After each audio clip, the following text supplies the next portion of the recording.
Delmarva Today with Don Rush. The deaths of 26, including 20 children at Sandy Hook Elementary School, sent a shockwave through the nation, but it also spurred a massive disinformation campaign. Welcome back to Delmarva Today. This is Don Rush. Following the shooting, almost immediately there were those who called it a hoax, and for years to come, that was repeated in numerous forms, including social media. Prominent figures such as Alex Jones peddled the conspiracy theory for years. We now turn to Jennifer Cox, Associate Professor in the Communications Department at Salisbury University. Welcome to the program. Hi, thanks for having me, Don. So let me ask you this. We begin almost immediately after, say, 9/11 with folks who did not believe that the towers were actually struck by terrorists. We had obviously birtherism that made the rounds, Sandy Hook, as we mentioned a moment ago, Russian intervention, of course, in 2016, and, of course, Stop the Steal in 2020. All particularly fueled by this engine we now call social media and media in general. What do we make of where we are in terms of truth and social media? Well, social media has really presented an interesting, let's say, challenge to the concept of truth as a whole. And in part, in some good ways and some bad. So the concept of truth typically has been established by people who are in power. The elite set the agenda. They say this is the truth, and it trickles down to us, the masses. And social media has challenged that because it's given everyone a platform for making his or her own decisions. And it used to be that in order to get information out, to kind of make widespread claims and gain credibility for those claims, you'd need a printing press or a license for a TV station or a radio license or airwaves. But now you simply need internet connection. And so it's given the average citizen new ways to spread information. And as a society, of course, when the reason why we watch the news is we're always looking for reason. When something bad happens and tragedy occurs, we're always asking why. We're looking for ways to see how that won't happen to us. And so we tend to create fantasies that help us to cope with these situations like Sandy Hook, like 9/11, things that we just can't process, that are just too tragic. And the result is that widespread these conspiracy theories that have absolutely no truth to them start gaining momentum because it's just, for some people, easier to believe that these things are not real than to believe that all these children were murdered and that thousands of people died in the Twin Towers. There seems to be a growing distrust of institutions in terms of whether they're truthful or not. That obviously stretches back to Watergate and certainly the Vietnam War, for example, amongst others. It seems that we live in a society of disbelief. Yeah, and the media certainly are not immune to that. Trust in the media has declined significantly in the past several decades and dipped to an all-time low right around the 2016 election. And we had, the leaders of our country calling for journalists to be harmed and to not be trusted and to be jailed. And that's really a tragic state of affairs. In terms of that kind of manipulation, how far do you think it goes? What kind of, we've seen, for instance, Donald Trump as one example of, say, lots of things and urging his supporters to do things or perhaps suggesting in some fashion. And it seems to then generate this sort of virtual crowd, which then breaks down into perhaps individuals who perhaps even assault the Capitol at one point. I mean, there does seem to be this ability of those who may want to be in power to manipulate us in a much more direct way, in an individual way, as opposed to, say, a mass medium. Absolutely, and what this all boils down to is a lack of media literacy. The internet has exploded so exponentially. It's happened so fast. All these innovations in social media and communication online that we haven't really even been able to get a harness around it and regulate it in any kind of real way. And so what's happening is that people are consuming all this content, and it's coming at them directly, as you say, and in ways that are more a two-way street as opposed to a traditional one-way flow of communication. It used to be, you'd read the newspaper, they give the information to you, you consume it. TV, radio, you listen to or see the news and you consume it. But now news is a conversation, and these influencers, these opinion leaders, these people who are trying to gain power have a direct channel to you and you to them. And what has happened is it's created a bit more, let's say, piles of trust, right? So say you don't believe in the government. We certainly see, a lot of mistrust in the government. But Donald Trump, for example, says, don't believe in the government, believe in me. I'm an outsider. And that really resonates with people who have felt powerless for a long time in this country. And social media has made all that possible. Well, in terms of the medium themselves, and social media in particular, we also have the influence of algorithms. That is, we tend to be influenced and reinforced by those things that we look for. It's as if the social media outfits are shaping the public mind by reinforcing perhaps some preconceived ideas, which then continue to sort of spin into even further and further. And in some cases, someone might turn out to be a conservative and say shift so far that they begin to believe things that are not necessarily true. Absolutely. And these algorithms create an effect that we call confirmation bias, or create these echo chambers, which basically means that the more information you go in search of that agrees with your original perspective, the more of it you're going to see. So social media, by design, is not challenging us. It's feeding us information that we already believe to be true. And it's saying, look, here, you're right. What you think is right. And of course, we're human beings. Who doesn't want to look for confirmation that their way of thinking is right? As a society, we don't use social media to be challenged. We use it to confirm our pre-existing beliefs. It seems as if it, in some ways, creates unique social groups that never existed before. For instance, if you were, in a village, you might associate with other people, and you could say, for instance, assess whether something was true or not true, or whether you believed it, because you could see the person up front. The same thing with mass media, with newspapers and television. You could at least tell who was telling you something. But in this particular case, people are often reacting to others they don't even know, and create this sort of virtual anonymous village. Absolutely. And we've seen what the phenomenon that's occurred on social media that we've seen is that people can gather not just by geographic happenstance, we're friends because we're neighbors kind of thing, but can actually begin to form communities of interest and communities of belief, as we're seeing. And in a lot of ways, that's good. If you say you're a quilter, you can use social media and become friends with quilters all over the world, and that's wonderful. But if you are of a particular, if you have a particular idea in your head, you can look for any group that can confirm it. We've seen this with flat earthers. If you believe that the world is flat, you can go online and you can find other people who believe that too, and who can try to validate this belief that you have that the world is flat.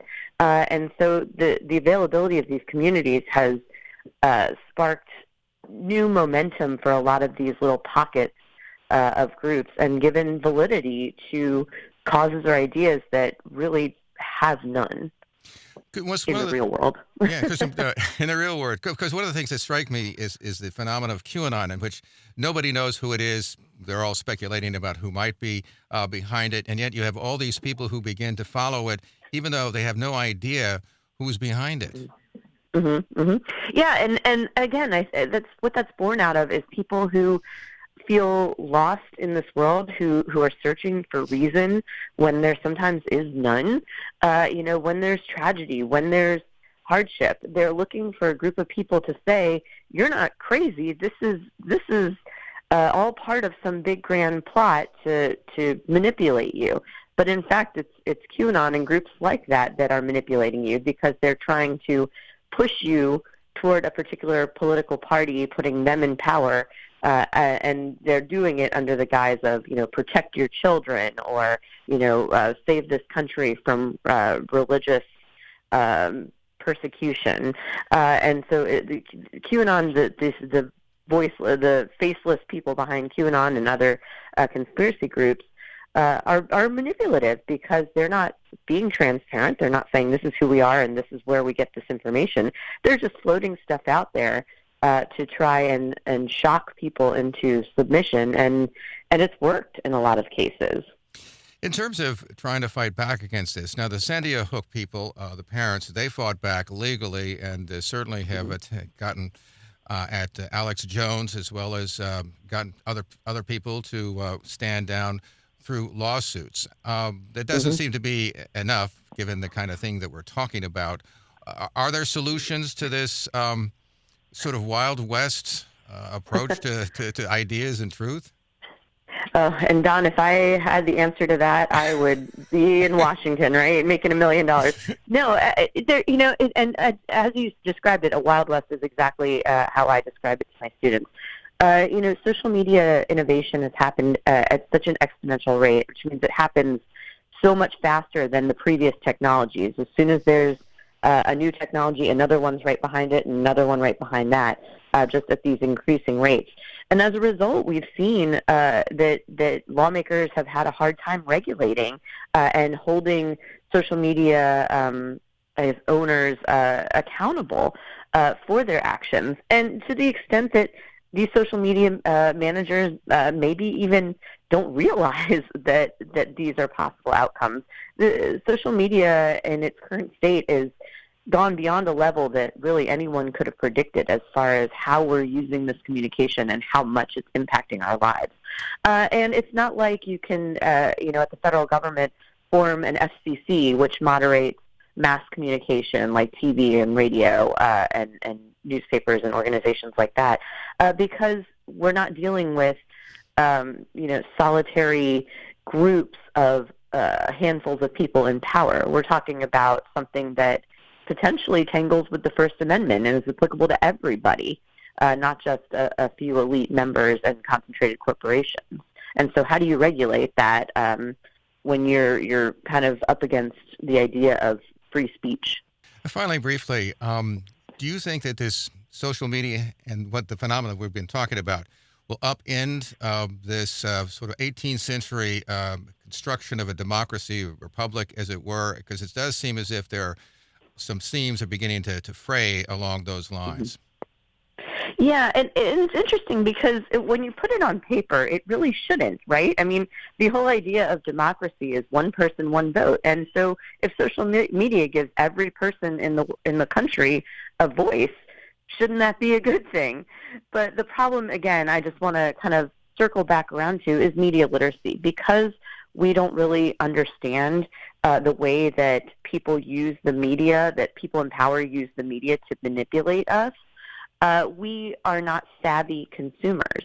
And so if we're making our decisions and voting and supporting based on bad information, then it is going to be harmful to our democracy. If we're just being spoon-fed stuff that with an agenda that we don't really understand, then it is going to be harmful to our democracy. So, it's got, and on paper, again, has the potential to be a great tool for democracy. For example, I don't want to be all doom and gloom here. I want to say that there's several campaigns that I've found out about for protests or marches or vigils or things like that have all been organized on social media. Great outlets for us to gather in public and to support worthy causes. We've certainly seen all the information about Ukraine. People are getting their news from social media. My students know about Ukraine because of social media. And I'd say, 10, 20 years ago, they probably would have been like, what's happening in Ukraine? But now they're actually pretty informed about what's going on there. And so, social media is not inherently evil.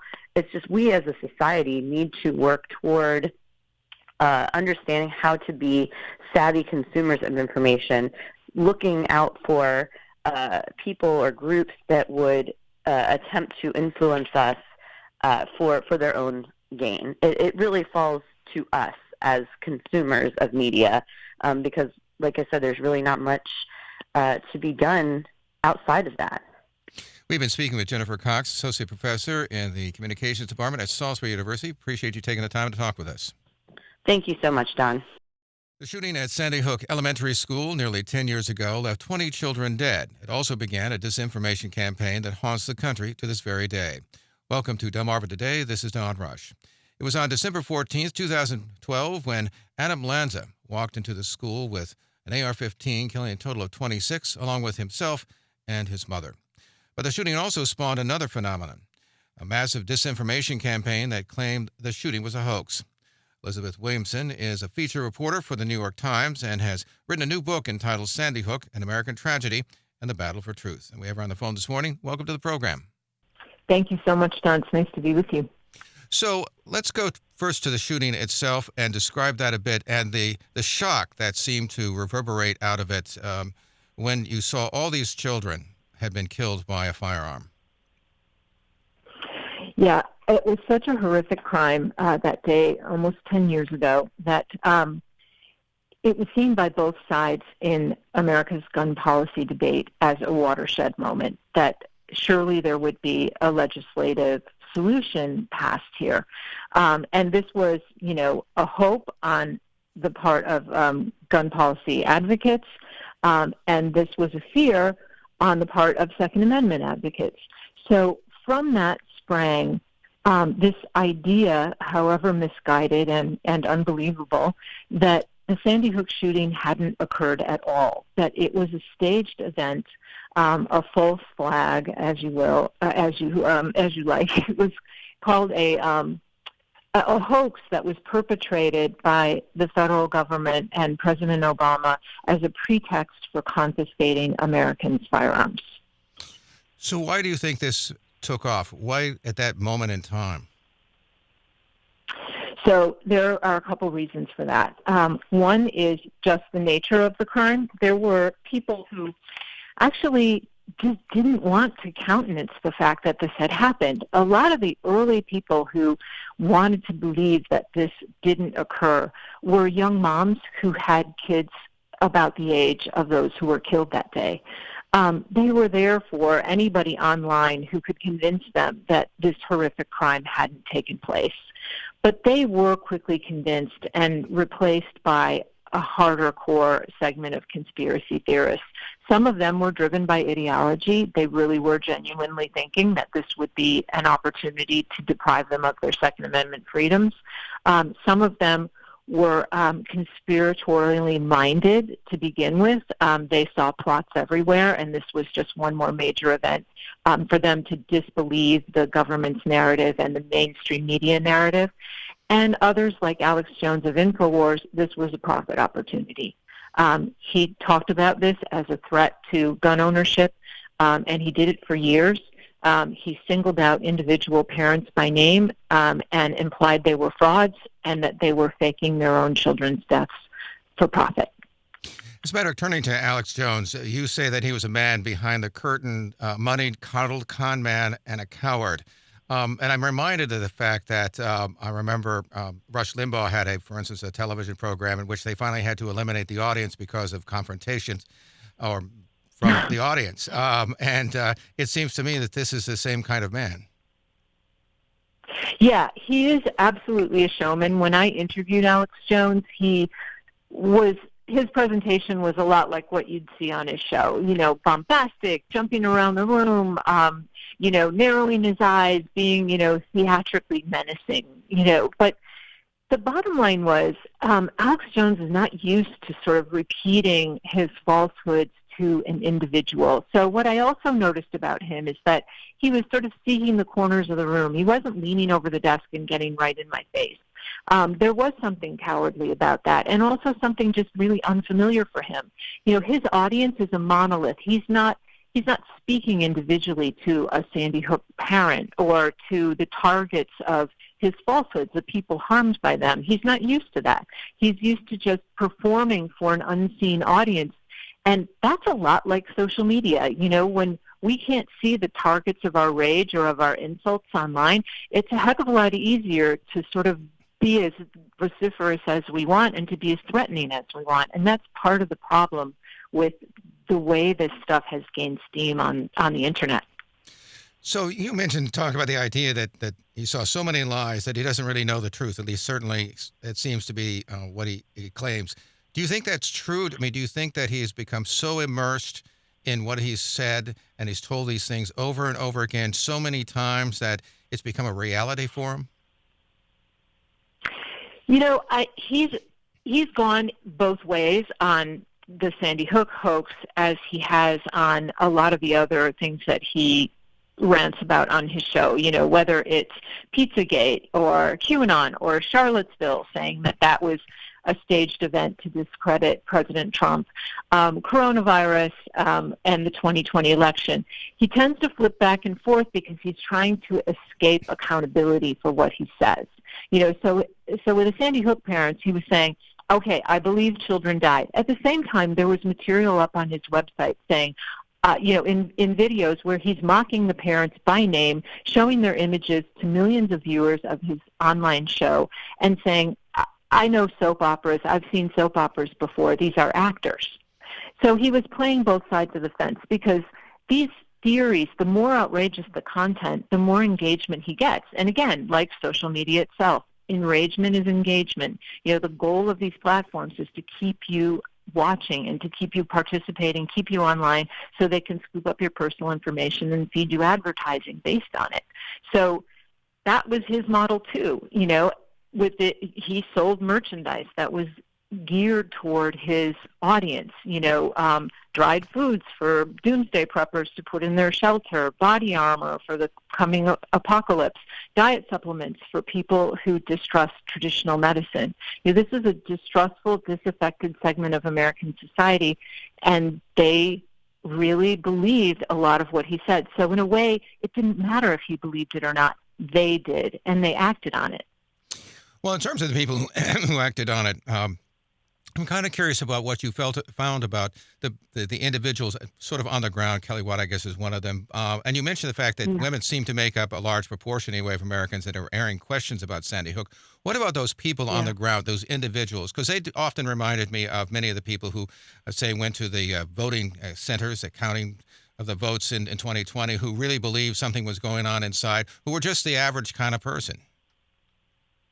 Yeah, I mean, Kelly Watt was a really interesting character in my book because I thought because she had children and they were a little older than the children who were killed, but she had 2 children of her own, she had grandchildren. I thought that maybe she was one of those early adopters who was quickly, dissuaded, but actually she hadn't been. She has a conspiratorial mindset, and as a matter of fact, she was pursuing something when her own children were small, really kind of neglecting her family at a very difficult moment for her family because she was convinced that school children in Tulsa, Oklahoma, where she lived, public school kids were being indoctrinated by liberals in the Department of Education. This was back in the early 90s. We've sort of seen a little bit of a repeat of that now with people's concerns about what's being taught in schools. But she pursued this so single-mindedly that her family kind of imploded around her. So she is kind of typical of people who get a lot of social income from this, a lot of psychic income from this. They feel like possessors of superior knowledge. They join groups where people build each other up and praise each other as they create these myths. They build them together. They write about them together. She participated in a project where they created a 400-page book called, subtly, Nobody Died at Sandy Hook, that had articles from more than a dozen people in it and was downloaded 10 million times off the Internet. So this was more sort of fame and interest than she'd ever gotten before. So she was never going to give that up. I think I mentioned, and I don't know what's in your book or not, but this idea that man is sort of caught or suspended in this web of beliefs of his own creation. And it seems to me that this was the thing that really, it seems to me that this exactly what's occurred to not only obviously the people who didn't believe in Sandy Hook, but also believe in a lot of other conspiracies. That we're more impacted by what we believe than what necessarily we see. Yes, absolutely. There was not sufficient upside for these hardcore conspiracists, whether you're talking about mass shootings or you're talking about Pizzagate or Charlottesville or particularly coronavirus and the 2020 election.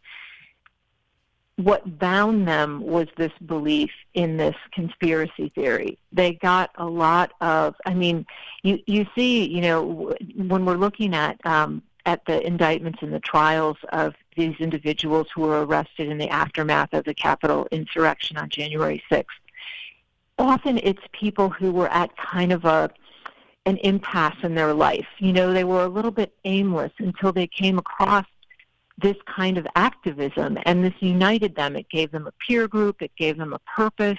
It animated them. It made them mad. They believed it, and then all of a sudden, they were patriots.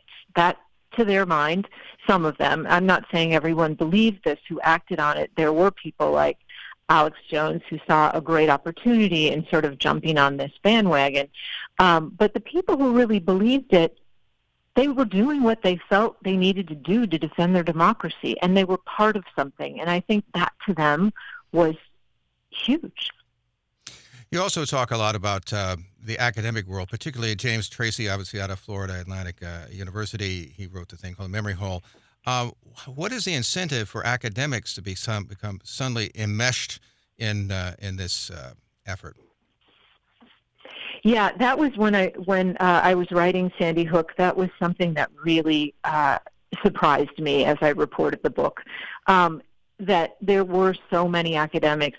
So I think part of it is there is a conspiratorial personality type that is predictive of people's willingness and sort of drive to disbelieve official narratives.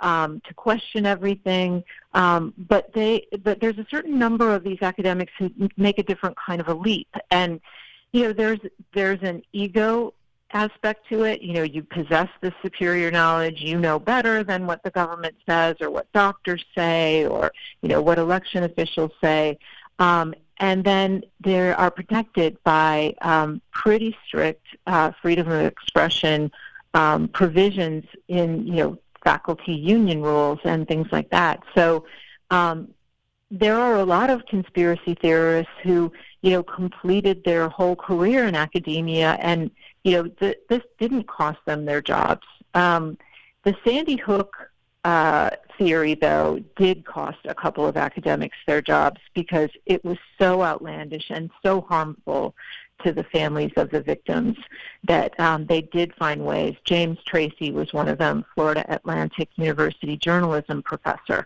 who, they didn't fire him outright because he spread the idea. He came up with the idea, or the term crisis actors, to refer to these family members and the kids themselves, saying that they were actors in a hoax, that Sandy Hook didn't happen, or maybe it didn't happen, or he was just raising questions. The university found a loophole saying he was operating a blog which wasn't approved by the university. They got rid of him that way. They didn't go after him outright, though, and I think that's really telling because it speaks to the protections that academics have, and rightfully so, for freedom of expression and thought.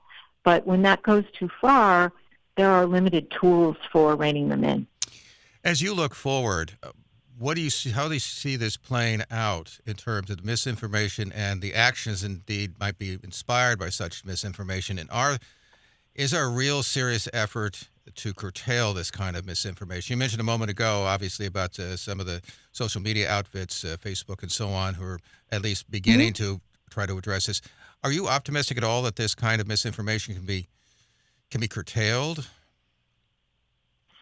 Don, I really am. I am hopeful. And, for that, I think we have the Sandy Hook families to thank, because they lived through their worst moments to tell me for my book what had happened and all the details of, the threats and the stalking and having to move, having a weapon fired into one parent's home, all of these things that happened to them so that they could try and get this information out there and force people to act.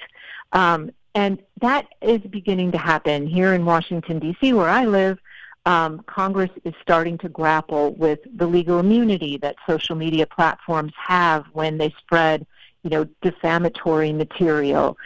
They do have a legal immunity for that, and they're talking about ways to, kind of tailor that so that it discourages them. The platforms themselves, they do respond to public shaming. It's not ideal. You'd like to think they could, from within, make some changes rather than being, doing it in response to public shaming. But nonetheless, they are starting to focus on this content and try and devise ways to rein it in. And I think, research-wise, there's a lot being done on the psychological reasons that people want to latch on to these theories and share them. And, some of the research being done is really interesting in that it focuses on people who are conspiratorially minded, who are definitely some of the most hardcore conspiracy theorists, getting them to think a little bit more critically. It's called pre-bunking.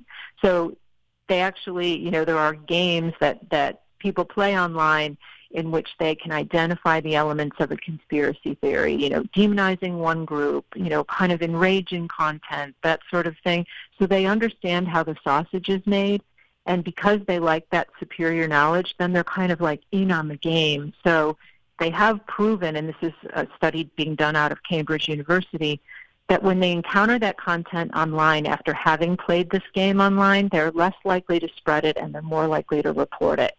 So there are a lot of initiatives here. And, the more we talk about how this happened and the extent of it, I think the more there is a demand for something to be done. And so I am hopeful. I do see signs that this is being grappled with and the beginning of solutions are being crafted.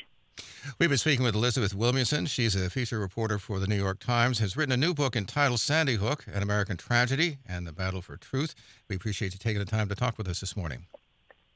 It's my pleasure, Don. Thank you very much. This has been Delmarva Today. I'm Don Rush. Thanks for listening.